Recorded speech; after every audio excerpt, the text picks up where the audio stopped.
And it seems like, especially in reference to Baghdad as well, what we were speaking about, is they were ahead of their time from whether it be, you know, their water systems, their construction of cities. That's something you talked about in the book as well. It's like the construction of cities in the Muslim world were way ahead of their time from Western Europe, where they were still dealing with plague and hygiene issues. And I think there was a quote as well in Constantinople. I think you mentioned the fact that the Muslims saw their Western counterparts as being like rude of tongue, ugly.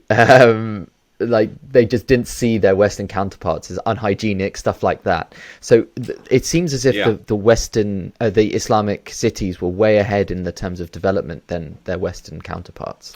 I think that's completely right. I'm thinking about Cordoba, another city we haven't mentioned. In the 10th century, Cordoba was about 5 times the size of London and Paris, and on a par with Constantinople. It's a city that we don't know so much about today, possibly, but that was, again, one of the great cities, a city famed for the richness of its libraries, again, resplendent culture, lots of poetry, art and music, very largely positive, what was called in Spanish convivencia between Muslims, Jews and Christians.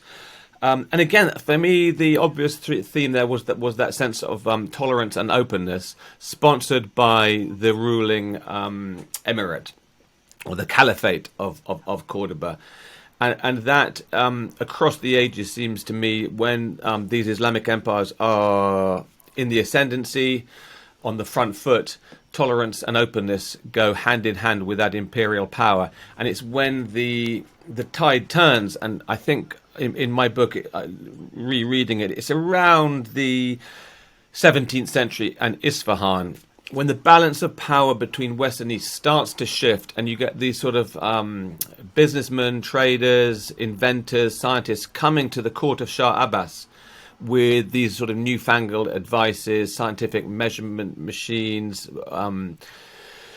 dodgy commercial prospects, building all sorts of projects for Shah Abbas, and you can sense the tide is starting to turn now, and that the West is building up strength. But that's about 1,000 years after the start of Islam. So I think if we look at the history of these cities in the region, for most of this 1,500 years, it has been the Islamic world that has been in the ascendancy, and it's only, like I was saying, around the 17th century that balance starts to shift.